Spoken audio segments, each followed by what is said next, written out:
مجید کا اس تدبر کے اعتبار سے ہر دور میں ایک نیا روپ سامنے آئے گا. یہ قرآن اس تدبر کے اعتبار سے تاریخ کے ہر دور میں اس کے افق پر ایک خورشید تازہ کے مانند طلوع ہوگا کہ معلوم ہوگا قرآن تو ہمارے لیے اترا تھا، اصل میں تو اس دور کے لیے نازل ہوا تھا.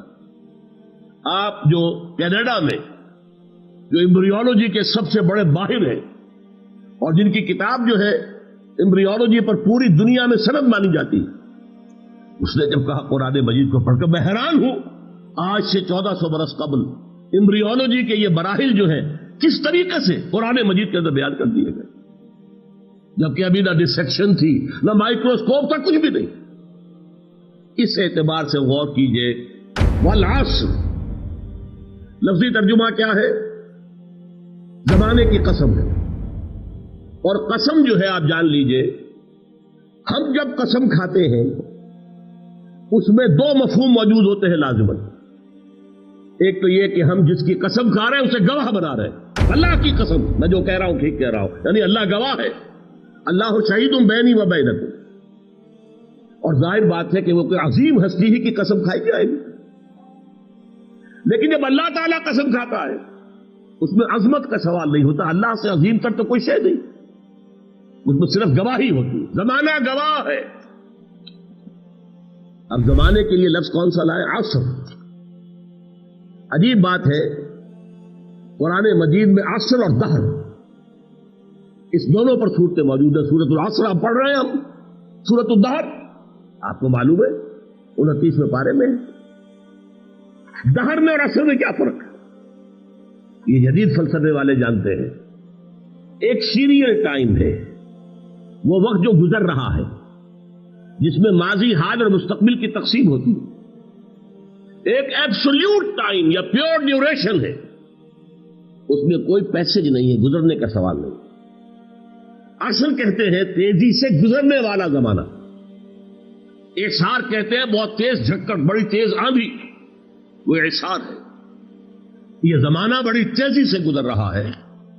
اور اس زمانے کی یوں سمجھیے کہ جیسے علامہ اقبال نے ستاروں کا ایک گیت لکھا، می نگریم می رویم می نگریم می رویم، ہم دیکھتے رہتے ہیں اور چلتے رہتے ہیں. گویا کہ ستارے انسانوں کا معاملہ دیکھ رہے ہیں، زمین والوں کو دیکھ رہے ہیں اور چل رہے ہیں رواں دواں. یہ بات 100% منطبق ہوتی ہے زمانے کے اوپر. یہ زمانے کی چادر جو ازل سے ابد تک ہے، یہ چشمدید گواہ ہے، چشمدید گواہ ہے. یہ تیزی سے گزرنے والا زمانہ، اس نے قوم نوح کو غرق ہوتے دیکھا ہے، کسی نے قوم ہود کو برباد ہوتے دیکھا ہے، کسی نے قوم صالح کو تباہ ہوتے دیکھا.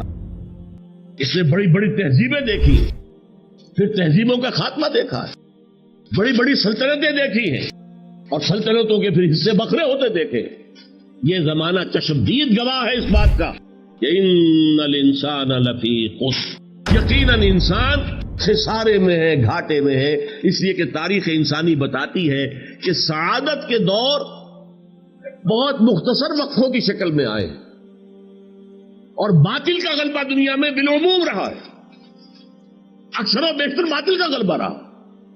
سعادت کا، خیر کا، بھلائی کا، امن کا، سکون کا، عدل کا، قسط کا یہ دور تو شاد آیا ہے. زمانے کا انسان کی اس بربادی کو، تباہی کو اس کا چشمدید گواہ ہے. پھر اس میں ایک اور کیفیت ہے، والعصر، اس چونکا دینے کا انداز ہے. دیکھو اے انسان، تمہاری اصل پونجی یہ وقت ہے اور یہ وقت تیزی سے بھاگ رہا ہے. ہائی اسکول میں ہم نے ایک نظم پڑھی تھی، سام of life. Art is long and time is fleeting. دوڑ رہا ہے، بھاگ رہا ہے. And our hearts, though stout and brave, still like muffled drums are beating funeral marches to the grave. ہمارے دل کی ہر دھڑکن ہمیں موت سے قریب تر لا رہی ہے. ہر دھڑکن جیسے کسی بڑے جرنیل کا جنازہ جب چلتا ہے بیٹ آف دی ڈرم کے ساتھ آگے بڑھتا ہے، اسی طریقے سے ہماری دل کی ہر دھڑکن ہمیں موت سے قریب تر کر رہی ہے. غافل تجھے گھڑیال یہ دیتا ہے بنا دی، گردوں نے گھڑی عمر کی ایک اور گھٹا دی. چونکو ہوش میں آؤ. امام راضی نے لکھا ہے کہ میں نے دیکھا بازار میں ایک شخص بہت زیادہ آواز لگا رہا ہے، لوگوں خریدو، یہ میرا برف ہے، خرید لو خرید لو، کیونکہ اسے معلوم تھا کہ کچھ دیر میں یہ برف میرا پانی بن جائے گا، ختم ہو جائے گا۔ باقی کوئی شخص ہے بساط خانہ لے کر بیٹھا ہوا ہے، چلیے نہیں بکا شام تک مال تو کل بھی تو موجود تو ہے نا، لیکن وہ برف کا تاجر کیا ہے، اس کا تو جا رہا ہے، ختم ہو رہا ہے، پگھل جائے گا، اس کی پونجی گئی۔ اسی طرح تمہارے پاس اصل پونجی یہ وقت ہے، یہ مہلت ہے، یہ جا رہی تیزی سے ختم ہو رہی۔ وَالْعَصْرِ إِنَّ الْإِنسَانَ لَفِي خُسْرٍ، یقیناً تمام انسان خسارے میں ہے، گھاٹے میں۔